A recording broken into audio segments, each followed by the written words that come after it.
오늘 주신 하나님의 말씀은 마태복음 25장 1절에서 13절까지 말씀입니다. 한 절씩 교독하시겠습니다. 그때 천국은 마치 등을 들고 신랑을 맞으러 나간 열처녀와 같다 하리니 그 중에 5은 미련하고 5은 슬기는지라.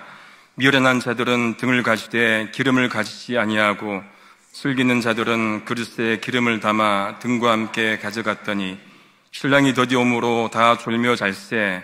밤중에 소리가 나되 보라 신랑이 오르다 맞으러 나오라 하매 이에 그 처녀들이 다 일어나 등을 준비할세.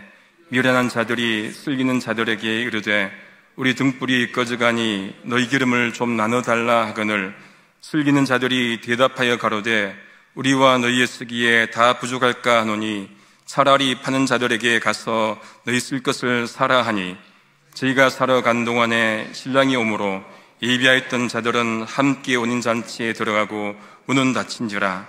그 후에 남은 처녀들이 와서 가로되 주여 주여 우리에게 열어주소서. 대답하여 가로되 진실로 너에게 이르노니 내가 너희를 알지 못하노라 하느니라. 함께 읽겠습니다. 그런즉 깨어있으라 너희는 그날과 그 시를 알지 못하니라. 아멘. 아주 오래전 교육전도사 시절 때입니다. 당시 교회 금요 예배가 9시에 시작이 됐는데 마치면 10시가 넘었어요. 그때 이제 학교 기숙사로 이제 광나루 기숙사로 이제 갔습니다.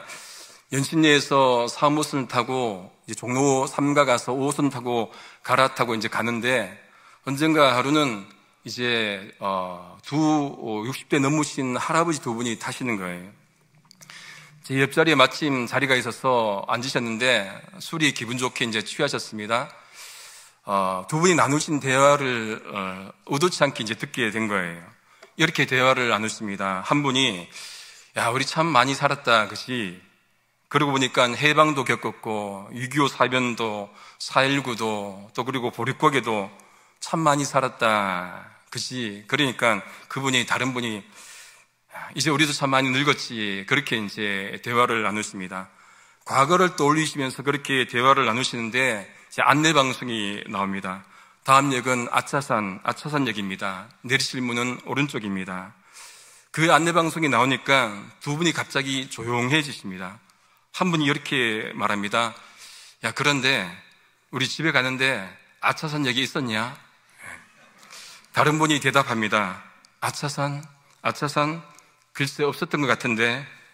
한 분이 다시 말씀합니다. 야 우리 반대 방향으로 탄 것 같다. 다른 분이 또 말씀하십니다. 응 그런 것 같다. 지금 내리면 전철도 없을 텐데 택시 타고 가야겠다. 그치? 응. 옆에서 듣고 있던 제가 속으로 얼마나 웃었는지 코미디 같지 않습니까? 이분들의 대화는 2 문장이에요. 야 우리 정말로 많이 살았다. 그런데 반대 방향으로 탄 것 같다 이거잖아요. 근데 그분들이 저에게 준 인사이트가 있습니다. 한국 역사의 그 현대사를 살아오셨던 분들도 술에 취하니까 전철을 잘못하는구나. 그리고 과거에 어떻게 살았고 라떼는 말이야 했던 그것만 되새기다 보면은 거기다 끼어있지 못하고 술에 취하다 보면은 인생이 반대 방향으로 가는구나. 너무 아이러니하지 않습니까? 그런 위대한 큰 삶을 사셨는데 그 작은 실수를 하는 것이 너무 아이러니해 보였습니다. 마태복음 25장에는 3가지 천국 비유가 나옵니다. 열처녀 비유, 달란트 비유, 그리고 양과 염소 비유가 나오시오.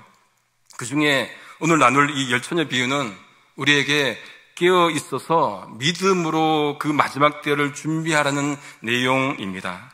1절입니다. 1절 말씀에 이렇게 말씀을 합니다. 천국은 마치 등을 들고 신랑을 맞으러 나간 열처녀와 같다. 그렇게 말씀을 합니다. 신랑은 하나인데 여기 열처녀는 누구인가요? 신랑을 맞이하는 신부의 들러리들이지요. 이 신부의 들러리들이 이제 신랑을 맞으러 나갔는데 무엇을 들고 나갑니까? 등을 들고 나갑니다. 어두워졌으니 등이 필요했겠지요. 그런데 이 신부의 들러리들 열처녀조차도 두 부류로 나누어집니다. 그 중에 5은 슬기 있고 5은 또 미련하고 그렇게 나누어집니다. 대조적으로 그렇게 소개를 합니다. 무슨 기준으로 그렇게 했을까요? 이제 보도록 하겠습니다. 먼저 미련한 자들입니다.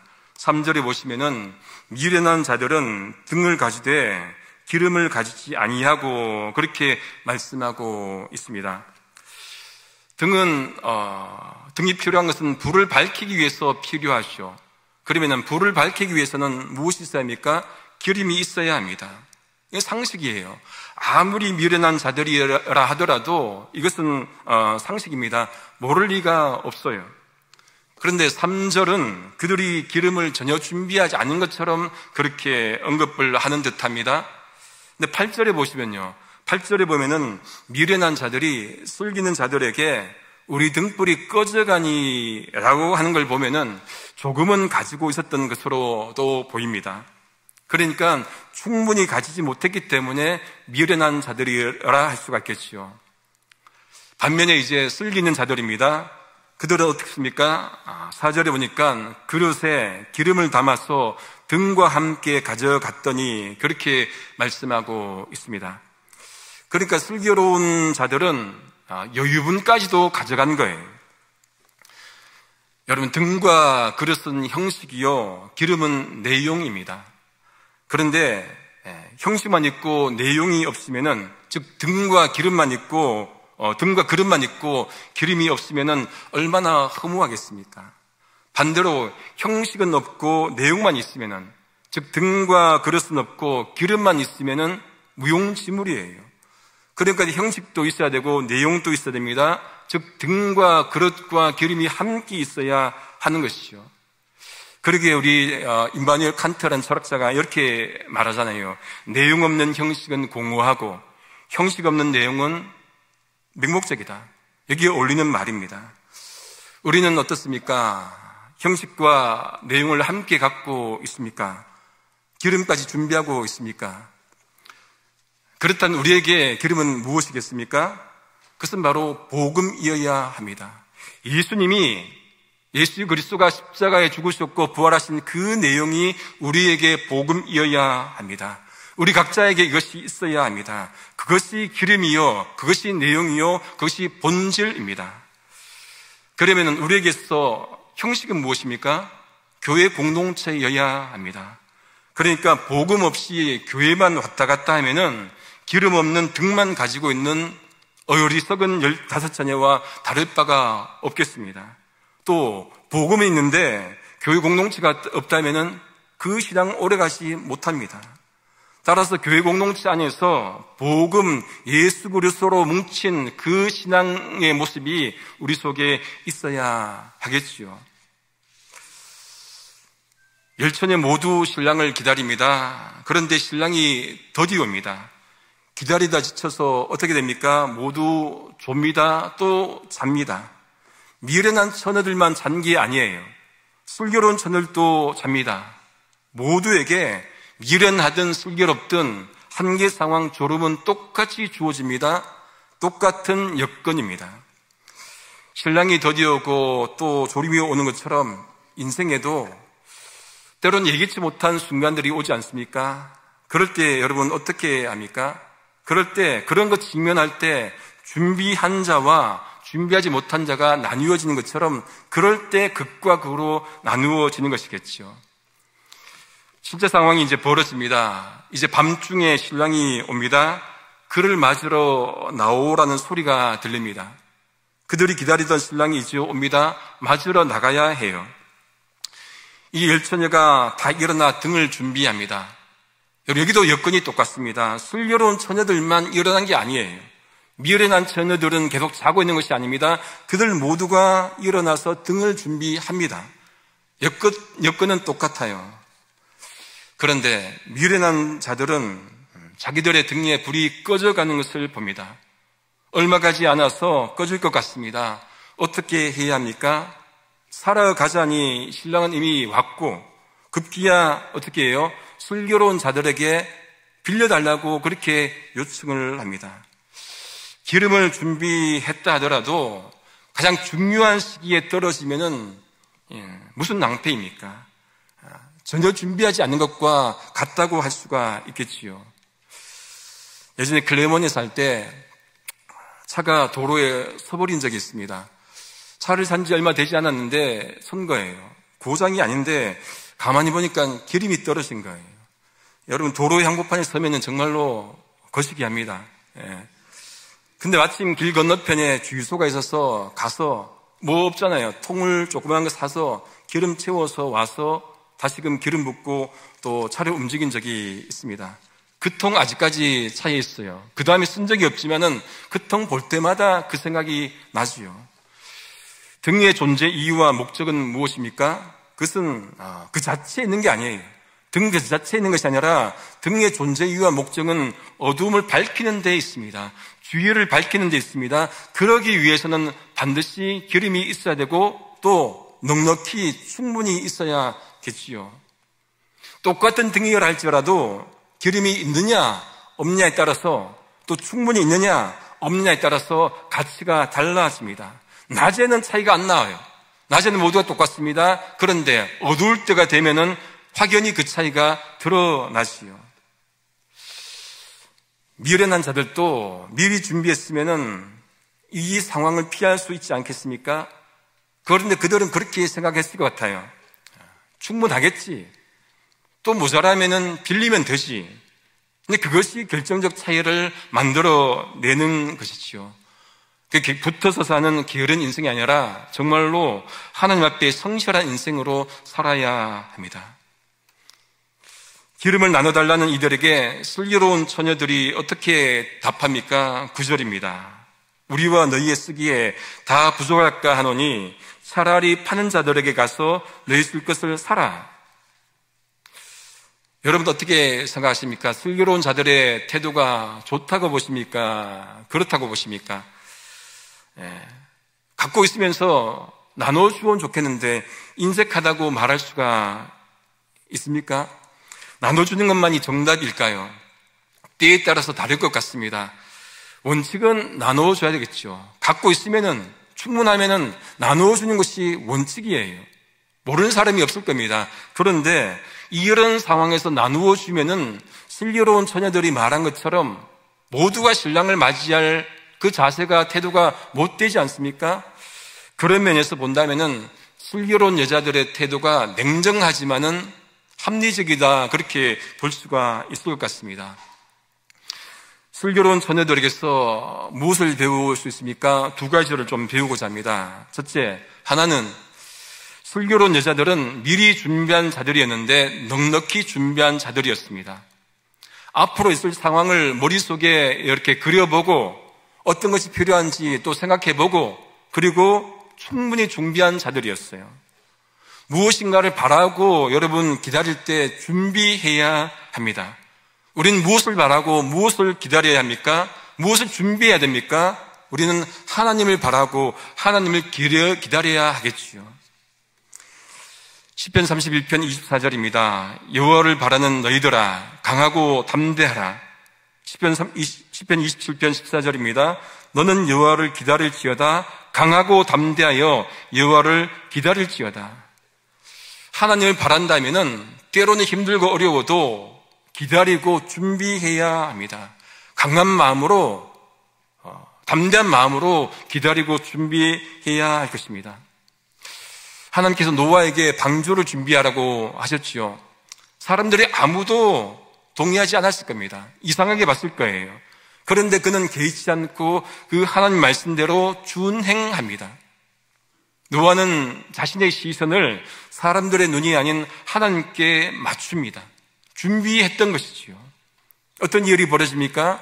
우리가 아는 대로 땅이 수면으로 말미암아 물로 말미암아 심판을 받지 않습니까?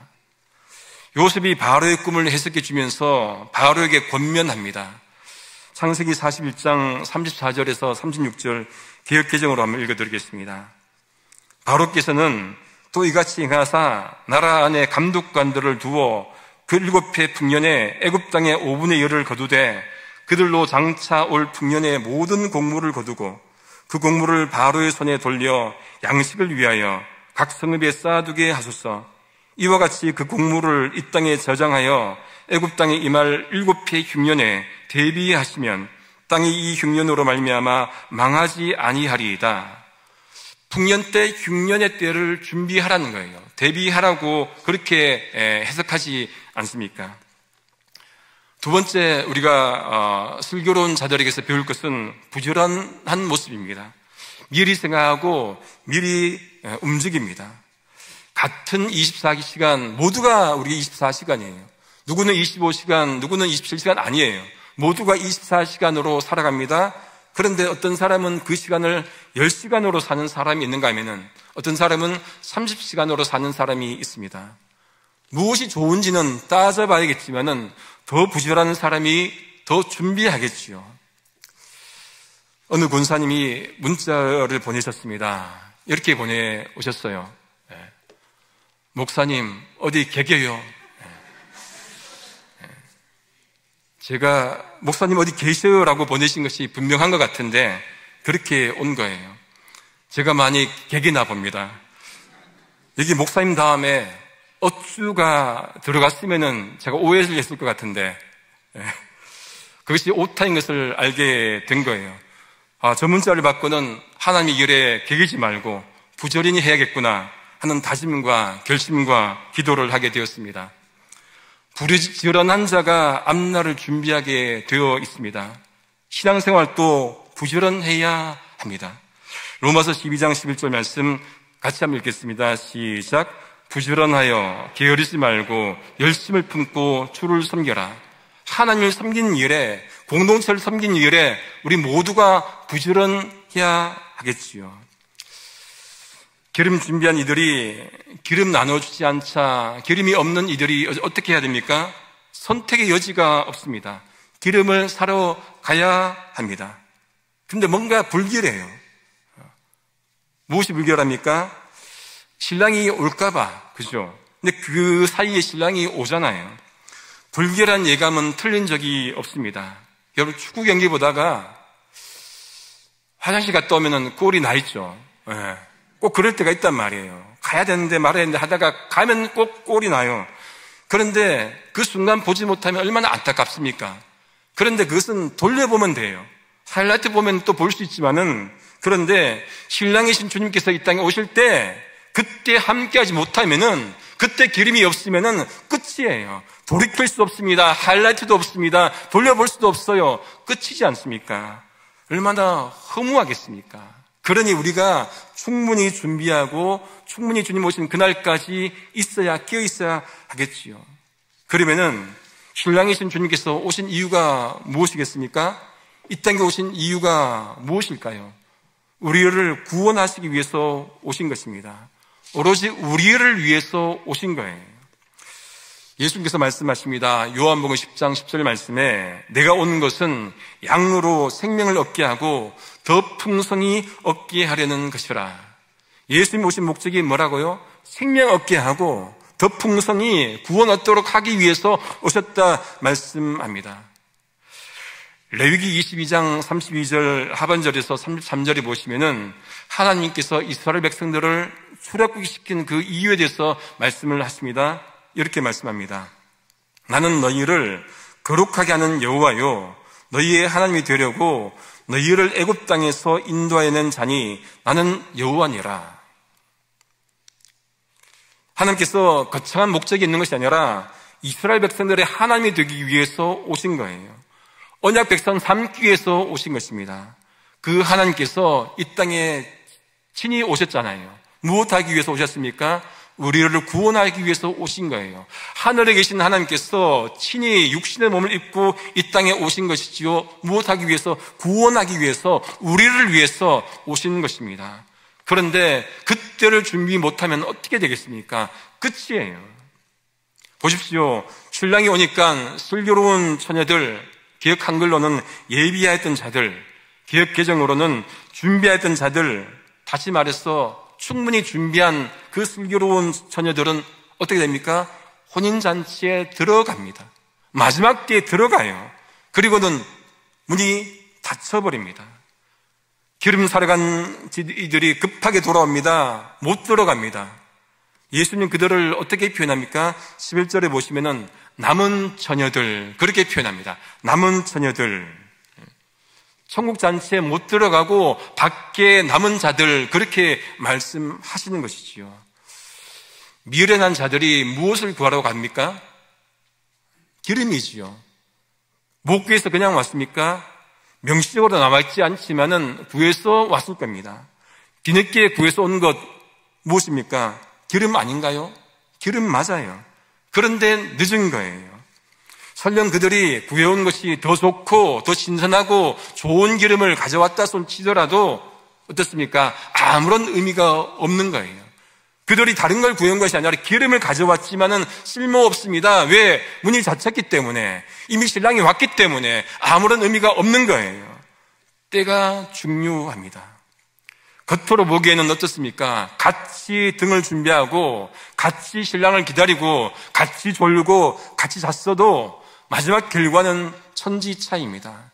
결정적 차이는 신랑이 올 때 기름이 있었느냐 없었느냐 그 차이인 것이죠. 신랑이 올 때 충분히 기름을 가진 자들은 천국에 들어가고 준비하지 못한 자들은 문 밖에 있게 됩니다. 그러니 여러분, 신랑이 더디 온다고 불평하고 있을 때가 아니라 준비할 것은 준비해야 됩니다. 등불 꺼지고 나면은 그 불평 아무런 의미가 없는 거예요. 불평한 시간에 준비하고 또 준비해야 합니다. 끝이면은 그 다음에는 불평조차도 못해요. 무엇조차도 못합니다. 아무것도 못합니다.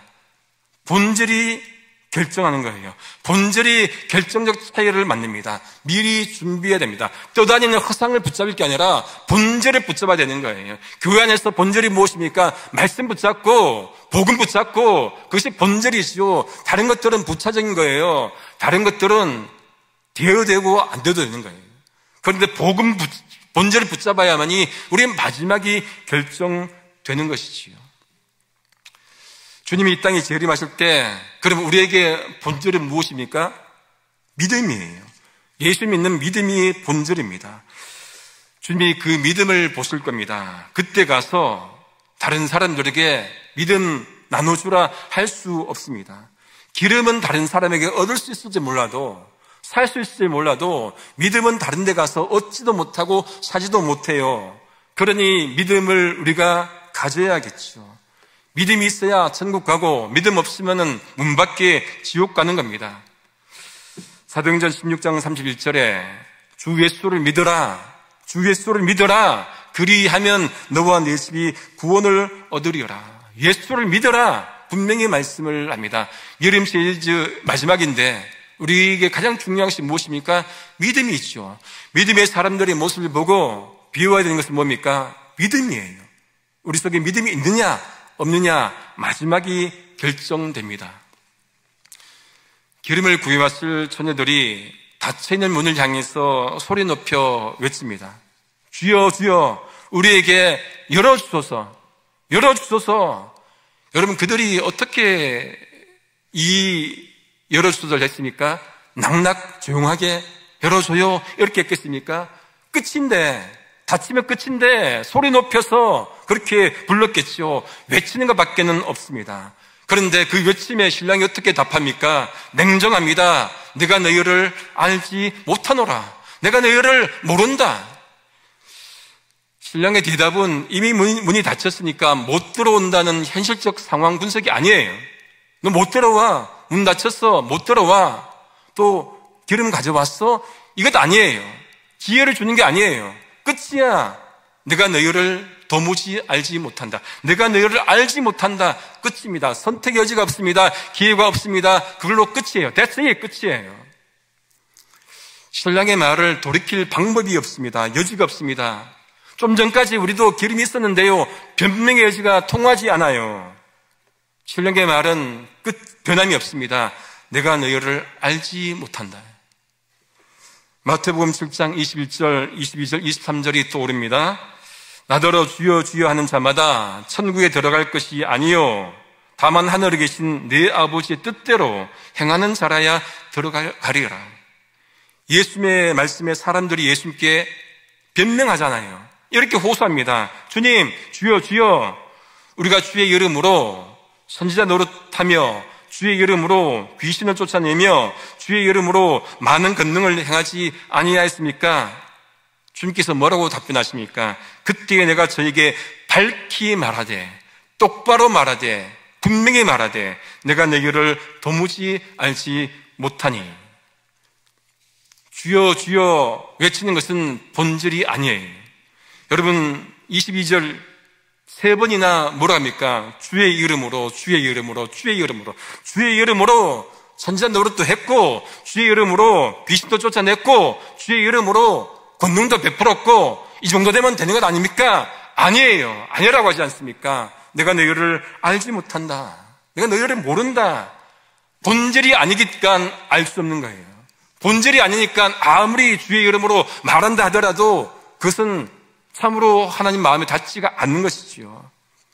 아무리 때를 써도 그 마지막 때는 내가 너를 모른다. 얼마나 비참하겠습니까? 그 대신에 잘 왔다, 내 아들, 잘 왔다, 내 딸, 왔구나 환영하는 그 음성 들으면 얼마나 좋겠습니까? 그러니 주님께서 우리를 반갑게 맞아주시길 원한다면 깨어 있어야 됩니다. 우리 마지막 절 13절 말씀 함께 같이 한번 읽겠습니다. 시작. 그런즉 깨어 있으라. 너희는 그 날과 그 시를 알지 못하느니라. 주님께서 언제 오실지 모른다고 하셨는데 그 시기를 알려는 사람들이 참 많이 있어요. 100% 이단입니다. 그 시기 관심 갖지 말라는 거예요. 나도 모르는데 관심 갖지 마. 뭐 해야 됩니까? 깨어 있으라. 깨어 있으라.